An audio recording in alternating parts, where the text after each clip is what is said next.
Bonjour à tous. Bonjour. C'est bien de vous voir, c'est tellement mieux ensemble, comme Priscille l'a dit. Si vous êtes parmi nous pour la première fois, nous vous invitons toujours à remplir la carte de communication pour qu'on puisse rester en contact et la mettre dans le panier. Et je vous invite à prendre les notes du message dans votre bulletin.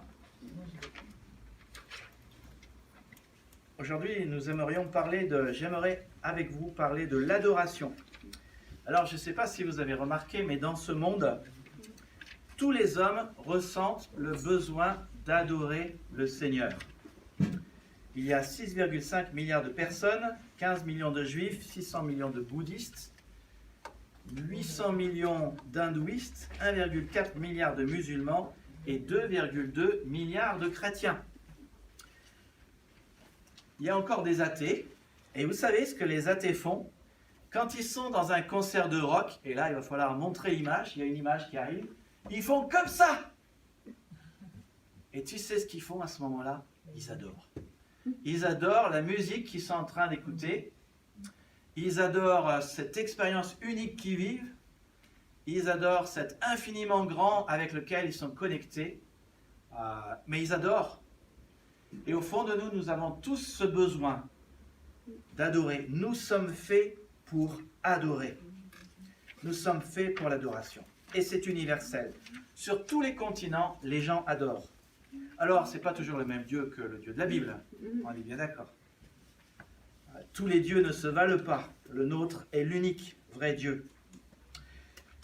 Mais ils sont faits pour l'adoration. Et quand ils le font, ils se sentent beaucoup mieux. Et aujourd'hui, j'aimerais qu'on parle de l'adoration, la vraie adoration du seul vrai Dieu, parce que nous sommes faits pour cela, et quand nous faisons ce pourquoi nous sommes faits, nous nous sentons mieux. J'aimerais qu'on voit aujourd'hui pourquoi l'adoration vous fera du bien, et vous changera et donnera un sens à votre vie. C'est le titre du message. Alors, aujourd'hui, j'aimerais soulever 4 questions.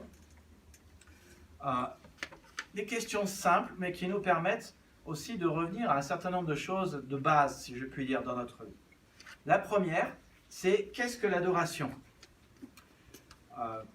J'étais très intéressé cette semaine de relire un texte que je connais, que j'ai lu maintes fois, qui se trouve dans Deutéronome chapitre 5.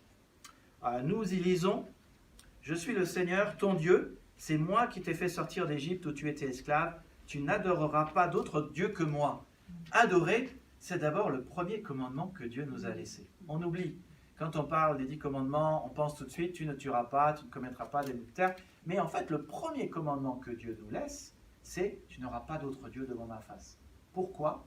Dans ce texte, il explique, c'est moi qui t'ai libéré. Nous ne sommes pas le peuple juif, mais nous avons été libérés du péché, de la mort, de la culpabilité. Mais Dieu dit, c'est moi qui t'ai libéré d'Égypte, tu es un peuple qui m'appartient, et je veux juste que tu saches, je suis le seul Dieu qui est vraiment Dieu. D'ailleurs, la délivrance d'Égypte, c'était une bataille spirituelle aussi contre les dieux d'Égypte. Et la seule chose que je souhaite, c'est que tu m'adores. Et s'il te plaît, ne te tourne pas vers un autre Dieu. Parce que je suis le seul vrai Dieu. Ça, c'est Deutéronome chapitre 5. Et puis quand vous arrivez au Deutéronome chapitre 6, Dieu est en train de donner une autre perspective sur les 10 commandements qu'il vient de donner dans le chapitre 5. Et il dit, « Voici les commandements, les lois et les règles que le Seigneur votre Dieu m'a ordonné de vous enseigner pour que vous les mettiez en pratique. » Quelques versets plus loin, il dit, « Écoute, peuple d'Israël, le Seigneur notre Dieu est le seul Seigneur. Tu dois aimer le Seigneur ton Dieu de tout ton cœur, de toute ton âme et de toute ta force. » Et ce que Dieu est en train de dire, c'est que les 10 commandements, respecter les 10 commandements, c'est en fait l'aimer. Quel est le premier de tous les commandements? Adorer Dieu.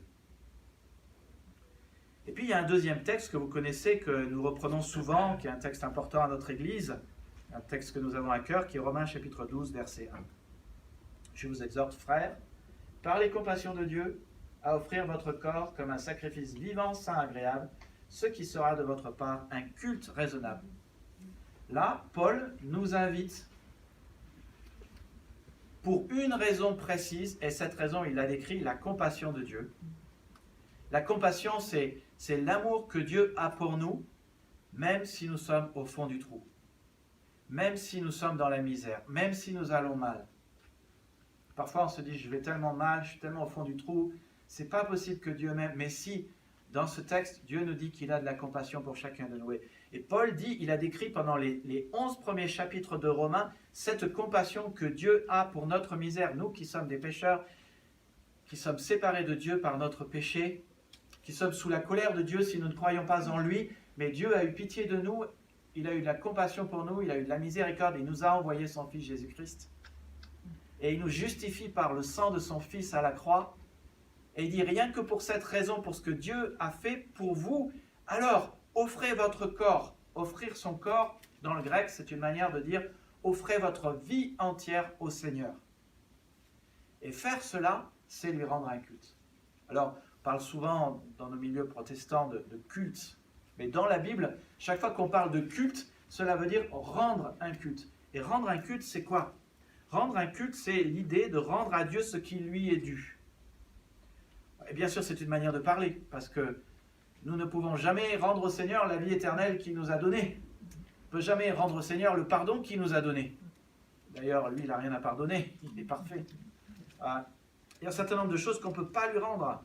On ne peut pas lui rendre son salut, on ne peut pas lui rendre la croix, on ne peut pas lui rendre 100% l'amour qu'il nous a donné. Mais l'idée, c'est qu'on peut quand même, en s'offrant à lui rendre des choses qui lui sont dues. Par exemple, on lui rend la gloire qui lui est due. On lui rend l'honneur qui lui est dû. Il nous aime et on peut lui retourner une partie de cet amour. Et donc, si vous avez Deutéronome 5 en tête et Deutéronome 6 en tête, et si vous avez Romains 12 en tête, vous pouvez tirer une définition super simple et super biblique de ce qu'est l'adoration. Voilà une définition de l'adoration. L'adorer, c'est l'aimer en retour. C'est tout à fait juste, bibliquement, de dire cela. Chaque fois que tu adores le Seigneur, tu exprimes ton amour pour lui. Quel est le plus grand de tous les commandements? Jésus répondit, tu dois aimer le Seigneur ton Dieu de tout ton cœur, de toute ton âme, de toute ton intelligence, de toute ta force. Voilà ce qui compte pour Dieu, ton amour. Que tu lui manifestes ton amour, que tu l'adores avec ton cœur, ton âme, ton intelligence, ta force. Et Jésus, qui est à la fois Dieu et la parole de Dieu, redit ce qu'il avait dit 1500 ans plus tôt. Ce qui compte, c'est l'amour, ton amour. Ce qui compte, c'est mon amour, c'est notre amour. Que tu l'adores et que cette adoration soit l'expression de ton amour. Parce que l'adoration, c'est exprimer ton amour. Et donc l'adoration, c'est l'expression de cet amour. La manière dont tu l'adores, c'est la manière dont tu l'aimes. Et comme tu l'adores le dimanche, c'est la preuve que tu l'aimes. La manière dont tu vis pour lui, la manière dont tu chantes, la manière avec laquelle tu l'écoutes, la manière avec laquelle tu l'adores avec ton offrande, tout ça, c'est l'expression de ton amour. Alors, deuxième question, maintenant, pourquoi exprimons-nous notre amour à Dieu? J'ai noté 5 raisons et à chaque fois, je ne dis pas que c'est la seule liste exhaustive. Peut-être il y en a que j'ai raté. Mais en tout cas, nous adorons Dieu ensemble parce que nous avons été faits pour être aimés par lui. Nous adorons Dieu, nous lui exprimons notre amour parce que nous avons été créés pour être aimés par lui. Et quand on est aimé par notre Dieu, on ne peut pas s'empêcher de l'aimer en retour. Tôt ou tard dans notre vie, nous sommes tous les témoins qu'il y a un moment où on était aimé par Dieu, mais un jour nous avons compris que Dieu, cet amour est fait pour nous bouleverser, nous chambouler, pour qu'on réponde à cet amour. D'ailleurs, Jean le dit, nous l'aimons parce qu'il nous a aimés en premier. Nous aimons parce qu'il nous a aimés en premier. Et la Bible foisonne de textes qui nous rappellent l'amour de Dieu. Et il est bon de se rappeler cet amour, parce que c'est la raison de notre existence. Romains 5:8, Dieu manifeste son amour envers nous, en ce que lorsque nous étions encore des pécheurs, Christ est mort pour nous. Et Dieu, dans sa parole, rappelle sans cesse ce qui l'anime. C'est ce qui le motive, mais c'est bien plus que ça, c'est ce qu'il a au fond des tripes, si je puis dire. Dieu est amour. 1 Jean 4:8. Dieu est amour. Jérémie 31:3. Je t'aime d'un amour éternel. Ésaïe 41, 10. Même si les collines venaient à s'ébranler, même si les montagnes venaient à changer de place, l'amour que j'ai pour toi ne changera jamais.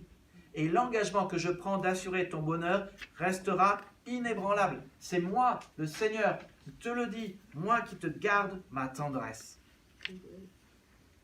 L'engagement que je prends d'assurer ton bonheur restera inébranlable. Les montagnes, les collines chancelleront, elles seront balayées. Notre monde sera balayé. Mais l'amour de Dieu demeurera toujours et ne sera jamais balayé. Et je ne sais pas ce qu'il en est pour vous, mais se pourrait-il que parfois nous n'adorons pas le Seigneur simplement parce que nous oublions combien Dieu nous aime, combien Dieu nous a aimés et combien Dieu nous aimera encore demain. Peut-être que parfois nous oublions. Je suis même certain que c'est la raison pour laquelle parfois nous n'adorons pas Dieu aussi bien que nous devrions le faire, parce que nous oublions. D'ailleurs, c'est tellement évident que c'est la raison pour laquelle le Seigneur nous le rappelle dans sa parole.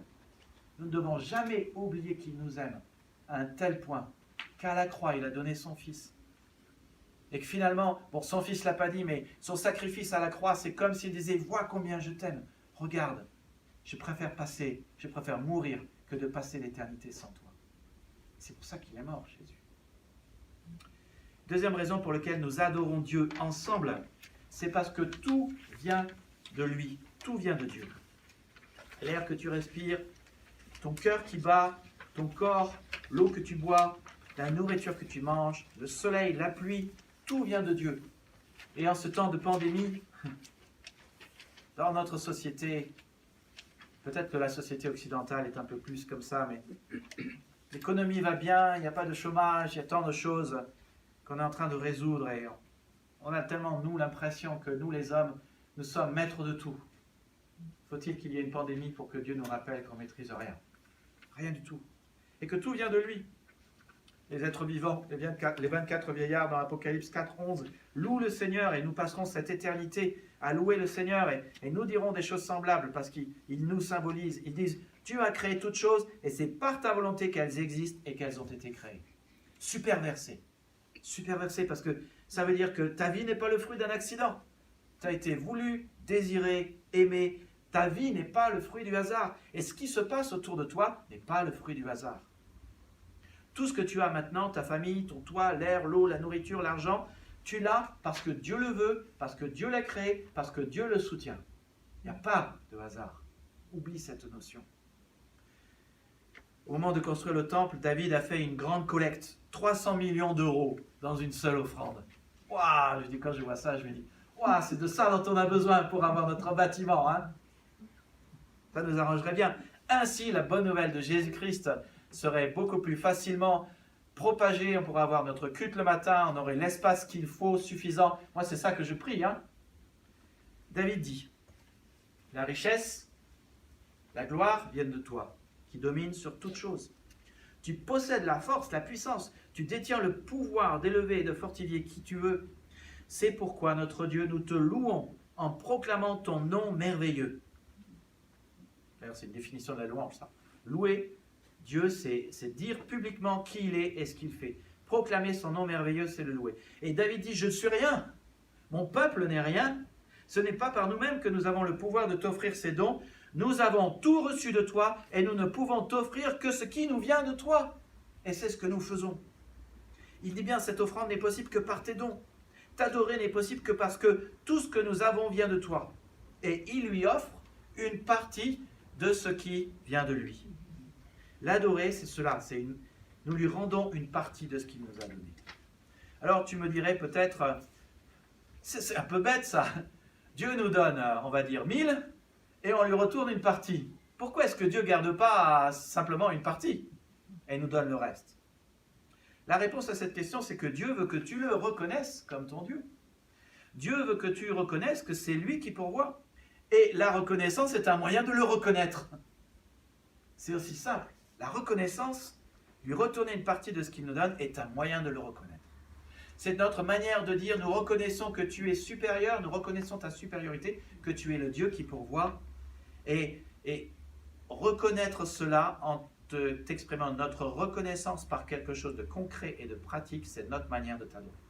Et note, c'est une chose importante à comprendre que tant que notre amour reste théorique, il n'est que théorie. Notre amour, pour être vécu en action et en vérité, il faut qu'il soit pratique. Il faut qu'il soit traduit dans des choses pratiques.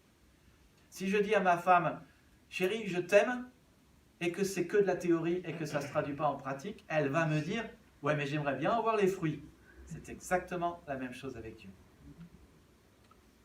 Notre adoration doit être pratique et elle ne peut pas rester que théorique. Troisième raison pour laquelle nous adorons ensemble, c'est parce que nous comprenons mieux la vie au travers de l'adoration. Nous comprenons mieux la vie au travers de l'adoration. L'adoration nous permet de comprendre. Je ne sais pas si tu comprends. Non, ce que je veux dire, c'est que chaque fois que tu adores Dieu, chaque fois que tu te concentres sur Dieu, tu oublies le reste autour de toi et de penser à Dieu, de mettre Dieu en premier, change ta vision globale des choses dans ta vie. Ça améliore ta perspective, ça élargit ta compréhension. Les choses ont un sens. C'est un peu comme si tu ne penses qu'à toi. Quand on pense qu'à soi, on n'est pas toujours objectif, ça n'est pas vrai. On devient objectif quand on a un deuxième, un troisième, un quatrième point de vue et que tous les points de vue concordent à dire la même chose. On devient objectif réellement quand on se décentre de soi-même. Je vous assure que c'est vrai. Je ne sais pas si ça t'est déjà arrivé d'aller à l'église, de penser « j'ai tant de problèmes dans ma vie, c'est trop dur, trop difficile, je suis prêt à tout quitter ». Ça vous est déjà arrivé? Personne n'ose lever la main. Moi, je vous dis en ce moment, je vais dire au groupe de maison vendredi soir, je suis juste sur les rotules. Crevé. C'est le grand temps que je parte en vacances. Grand temps. Mais on va à l'église et on se dit, bon, je vais penser au Seigneur. On adore le Seigneur. Et quand on est en train d'adorer le Seigneur, soudainement, zap, un éclair de lucidité. Par le message ou par les chants ou au moment de la prière, au moment où on rencontre un frère, tout d'un coup on a un éclair de lucidité et on se dit, pourquoi j'y avais pas pensé plus tôt? Vous savez, ça c'est Dieu qui se révèle, tout simplement. Dieu est un grand Dieu très sage. Et quand nous le rencontrons, sa sagesse vient sur nous. C'est l'une des raisons pour lesquelles nous le rencontrons. Et un grand exemple de cela, on en a parlé plusieurs fois, mais c'est Asaph. Asaph, il avait un problème de fond. Et il dit, j'ai voulu y réfléchir pour comprendre, mais tout cela m'a paru trop facile. Jusqu'au jour où, entrant dans ton sanctuaire, j'ai compris quel sort les attendait. Asaph, il est là dans la vie, et vous savez, la société, il y a 2000 ans, 1500 ans, il y a 1000 ans, elle fonctionnait pareil, il y a les mêmes constantes parmi les hommes. Vous avez des gens qui sont des hommes sans loi ni foi, qui ne craignent pas Dieu, et pourtant,